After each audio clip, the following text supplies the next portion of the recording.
welcome back. We're here on the Mouth of the South, and today we have an exclusive interview. We have a special person we're interviewing, Miss Peach. Miss Chris is what I call her, but Peach love to you guys. Say hi. Hello, y'all. She is a boss chick here at the Vibe Soul Studio. If you don't know about it, you better go find somebody that know about her. That's the only way you're getting here today. But she's a veteran from the Air Force, so we thank you for your service and thank you for everything that you do. So let's talk about who Miss Peach Love is and how is she special in her own little way.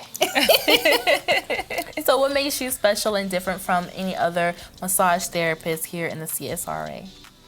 So when it comes to me, I kind of tailor the massage to the client, like whatever the client needs. And there's not too many places that you can really go and say, well, hey, I want 90s R&B with my massage, or I just don't want anything. I want it to be completely silent, or I want to listen to some water. Because nowadays when you go into a location, they're already playing whatever it is that they're going to play. It's already playing. So when it comes to me, I may ask ahead of time and I may say, hey, do you want like some R&B? Do you want like it to be instrumental? Do you want like some sound healing music? I'll ask because I prefer to accommodate the client rather than the client accommodating me. Okay, so we are not in business for your money. We are in business for your soul. Yes. To make sure that you're feeling welcomed, and we are going to service you. So let's talk about the pros of being a massage therapist. Like, what is your favorite things to do? Massaging, what type of client is your best? The ones that's already amped up and stressed out, or the ones that's like, girl, I just need a massage, let's talk about it, you know? Okay, so with the name of my business being The Vibe, a lot of my clients are kind of like me and you, and it's just off of my vibe. So when it comes down to that, sometimes they may be in pain, sometimes they just may be a little depressed or be a little anxious. You never know what you're going to get. Even if it's a regular client, I still don't know what it is that I'm going to get. And I think being a military veteran puts me at an advantage because even in the military, I never knew what I was going to get. So when properly assessing someone, first things first, you're a person. At the end of the day. You're a person, you're not a project. You're not something that I can heal. I can help you heal yourself, but I cannot heal you. So at the end of the day, I don't know what it is that I'm going to get, but whatever you need, I'm going to tailor it to you. So let's talk about your healing process. How does that go? How does a client come and get healed? Is it just the music? Is it a massage? Or is it just the experience itself? Let's talk about the experience. From their words, they'll say it's the experience itself. They'll say that it's like nothing they've ever experienced before. From the moment they walk in, the customer service, to the ending, the customer service, to like the whole process from start to finish, from like the talks, just like you and I talk, I'll talk with them. When it comes down to a massage, and I tailor it to you. If you don't want to talk, you don't have to talk. I'm not going to force you to talk. I just go off of whatever it is that you're giving me. And if you're a little bit talkative, then I will talk back. Right. But if you're not, then I will be quiet. And at the end of the day, you got your pain relief. You have your renewal. You might feel completely regenerated. You'll feel rejuvenated. You'll feel refreshed. You'll feel like a new person. Yes. Is often what they tell me. They feel like a new person. And they leave with that, and it's lasting effects because they have whatever we talked about that was personal, it stays in the room. Whatever we talk about is personal, stays in the room, and it's a connection. It's a soul connection. It's a mental, mindful connection. Massage is like totally encompassed, like spiritually, mentally, emotionally, physically, like it's a whole lot of relief all at once. So whatever you walked in the door with, you're gonna walk out like just feeling lighter. Yes. And that's majority of the time, that's what they tell me. I feel lighter. Yes. I feel like I'm floating. Some of them will say they feel a little bit drunk because there's a such thing as massage drunk or massage high. So it's like, did I drink something? did I feel a little inebriated? And I'm like, no, you're fine. It's just the effects of the endorphins because massage increases those happy hormones, those endorphins. It activates the parasympathetic system. Okay. And that is what helps us to feel calm and relaxed and self-soothe. So let's talk about your background in being a massage therapist. When did you realize that you wanted to do this? So when I was 7 years old, my mom was just like, press here, press there, get this spasm out of here. I didn't know what spasm was. I was like 7 years old. I was just pressing, trying to do whatever to help her. Right. So, and I did help her. But it just came down to knowing what it feels like to be in pain, knowing what it feels like to not be able to walk, knowing what it feels like to not be able to do day-to-day activities and feel like you're losing major parts of your life. And nobody talks about the depression and the stress and the anxiety that comes with that. Right. So being able to help people get the quality of their life back, and you will get the quality of your life back, we will get you back to you. Being able to do that makes me really enjoy what I love doing. That's good. So what is your definition of a boss chick? Doing what you want to do, when you want to do it, where you want to do it, how you want to do it. And you've been in business for 3 years, so being a boss chick is the thing now for you. Like, you have so many entities that you're pulling and pushing out. Time is freedom. Right. And I'm trying to be like her. I'm trying to be like a boss like her. So as being a very spiritual, a very vibe, soul type of person, what makes a massage therapist very deceptive out there? Like, what's those miscommunications that people get about massage therapists? So when it comes to the miscommunications, the misconnotations, everything, the stereotypes, massage can be anything. Anybody can do massage. It's pretty all-inclusive. Anybody can get a massage, no matter the weight, no matter the age, no matter the disability. Right. Anybody. So with it being all-inclusive across the board, like for the clients and both the actual massage therapists as well, it can get a little complicated as far as what people would expect, because different people have different ideas about massages when it comes to the stereotypes. Some of them are illegal, like prostitution.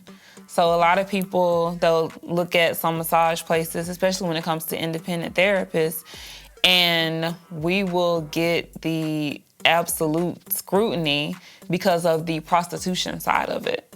Wow.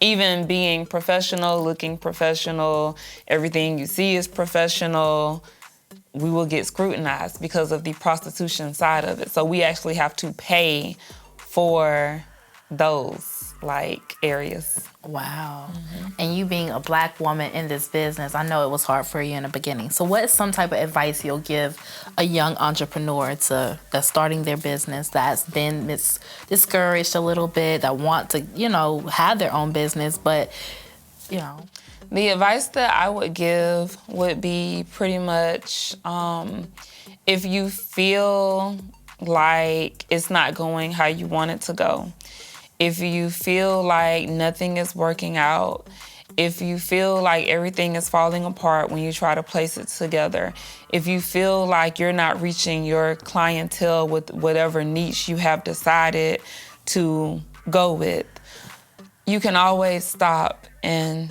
take a break and come back later and feel refreshed.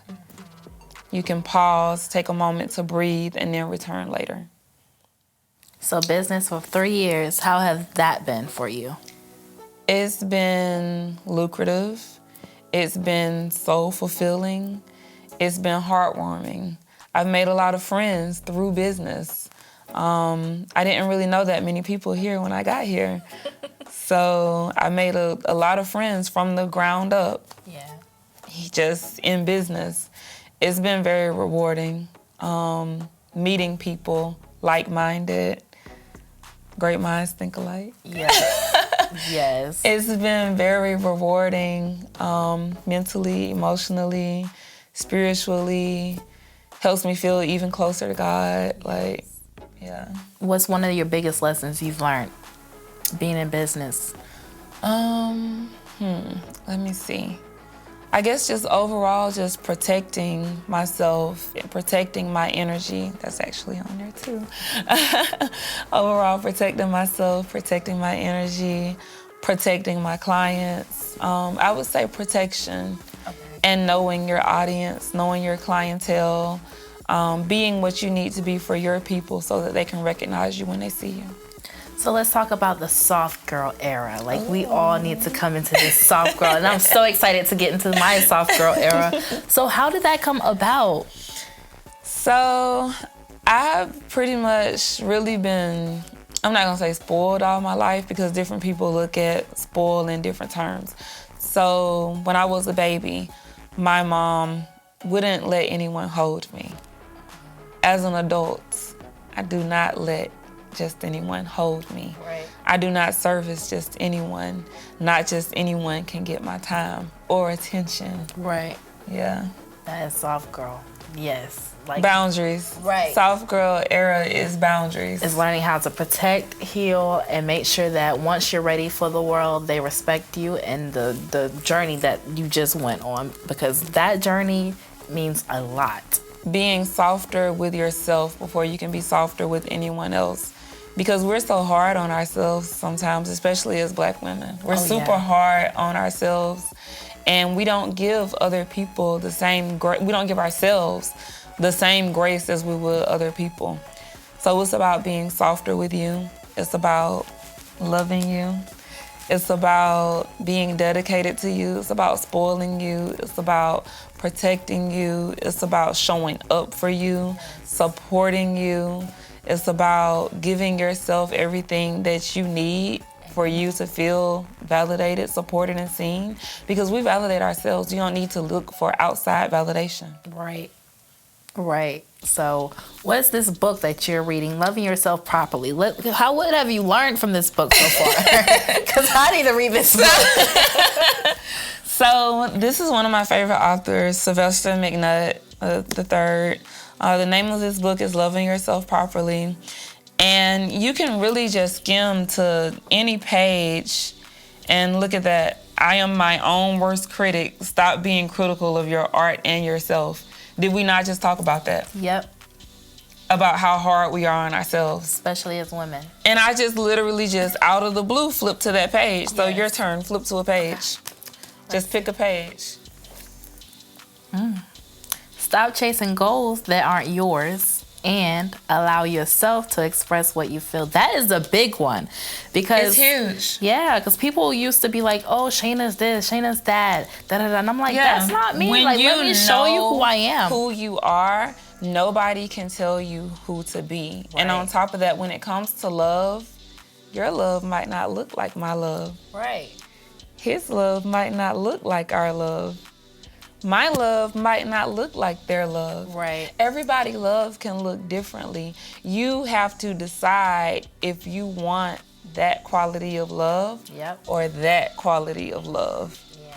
Because there's this quality of love, but baby, this quality of love that you build for yourself cannot touch this. Right. And you will make them come up and get it. Yep. You got to climb up here if you want it. Right. I'm not coming off my cloud to go down there and play with you in some mud and get dirty because that's what you think love is. Right. That's when it comes to people, places, jobs, relationships, co-workers, family. That's a hard one. Right. I'm not getting off my cloud for anybody. Right. Because guess who got me up there? Yourself. Exactly. Yeah. The love that you have for yourself is optimal love. Can't nobody love you like you love you.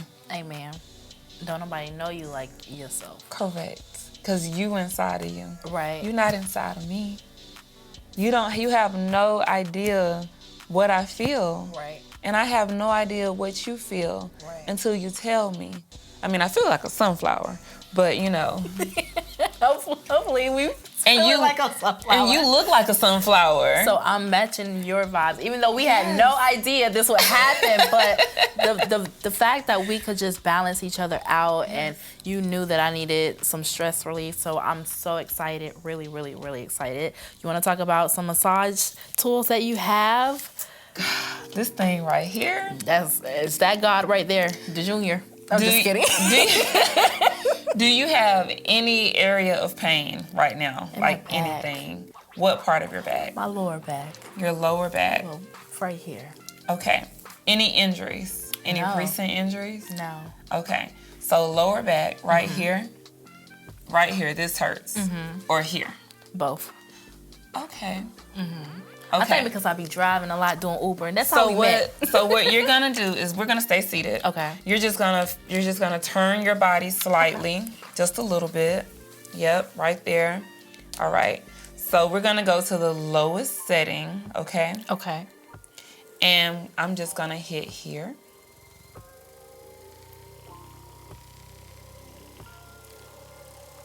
Oh yeah. You can talk. I need this. Yes. So what? And right now I'm hitting rhomboids right now. Rhomboids. Yep. And that's going to relieve all of this down here. Good. You'd be surprised that just relieving the upper area is going to relieve the lower area. It's literally all connected. And when I touch your legs, it's going to be wild. Well, that was a little sample. We're going to get the real thing in a minute. So let's talk about your themes. You have different themes every year that you come up with. Let's talk about that. What do the New Year themes mean to you? The New Year themes to me, they mean, let me see. Basically just whatever you decide that you want your next year to look like, it'll flow to you, what you need it to look like. And you'll have little things throughout the year that it's like, this is what your next year needs to look like. This is what your next year, but sometimes we don't listen to it. Right. We don't listen to it. So it flowed to me, for the most part, that my 2024 needs to just look like taking it slowly. And it's been flowing to me throughout the year. I'm not in a rush to live my life. Right. None of us should be in a rush to live our life. Life is often short. Very short. All of us are on borrowed time. Why would you be in a rush to live a life when life is short and we're on borrowed time? Right. May as well enjoy your time that you got now today. So when it comes to rushing, that's also a scarcity mindset, because when you're rushing, you're saying that you don't have enough time. But whose time are we on? No, nobody's but God. Well, we're on our time today. Yeah. Yeah, we're on our so there's no rush. Okay. I told you before we got here, I said, take your time, drive safely. I told my clients the same. Take your time, drive safely. Just keep me updated. Yeah, that's the importance. Like the communication, as long as, you're not in a rush. I don't want you to feel like I'm rushing you, because when you rush, things happen. And when you just take your time, when you feels rush, so the anxiety peaceful. is increased. Yeah. When you are working on loving yourself to that optimal degree and you're elevating yourself, you're not rushing to elevate yourself. Right. You're not rushing to get there. You're not rushing yourself, because then you're telling yourself that you don't have enough time for yourself. And self-love is the best love out there. So It is. make sure you go give out self-love to yourself first. Give your self-love to everybody else so they can respect you. And I'm pretty sure that self-love is going to come in return in big bundles. Absolutely. When you're valuing yourself and you're valuing other people and they're valuing you in return, you have time. So this interview is about self-love, timing, bracing yourself, and For impact. yeah, There's always an impact. And if you put on the seatbelt before the impact, then it's not as bad. right, because Yeah. you protected yourself and With always that self-love, with those boundaries. See what I did there? Yep, I love it. So where can they find you, even though it's very private and VIP around here? Where can they find you on social media to? So my Facebook page, that is Peach Love. Peach as in the fruit peach, and then love as in love. So if you hear anyone saying, "Ooh, I got a massage by Peach," they were talking about me.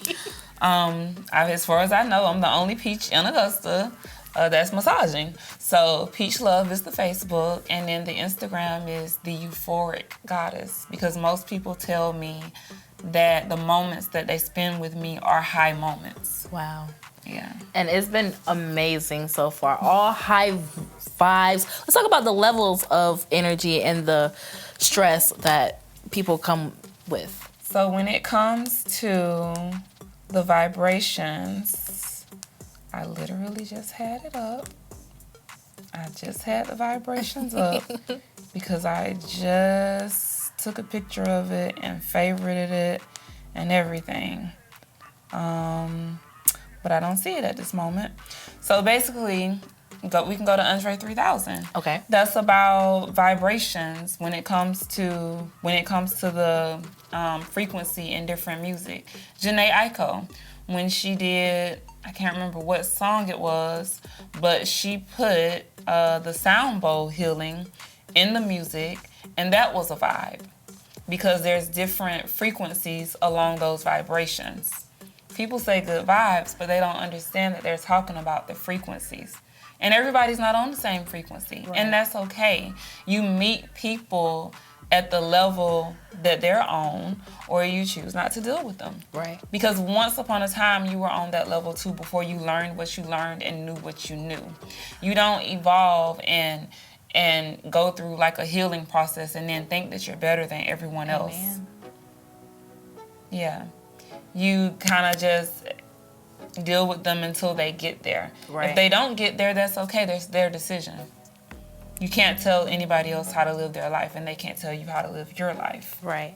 So let's talk about Andre 3000 and how his vibration helped you when you was traveling, because people all on social media are saying, "Oh my gosh, Andre 3000 is going crazy. He's just putting just flutes and stuff on a track and thinking that's music." No, that helped her. It might save somebody. Listen. And they don't know that. I stayed asleep the entire time. I slept through a crying baby. I slept through an altercation. I slept through it all. My cousins, they looked at me when I woke up, and they were just like, "There's no way that you slept through all of that loud yelling. There's no way." I wasn't on that frequency. Right. And that's good. It was just me and Andre, his flutes. We were just vibing. It was a beautiful time. Yes. I woke up, the whole plane was quiet, and I'm just looking around like, I feel so great and rejuvenated. Yes. What are we eating, guys? They're looking at me like, "So you didn't hear all the cursing?" No, I heard nothing but the flutes. And that's how I would love for everybody to be in good high vibrations. But you know, it's okay. We got a while to work on everybody.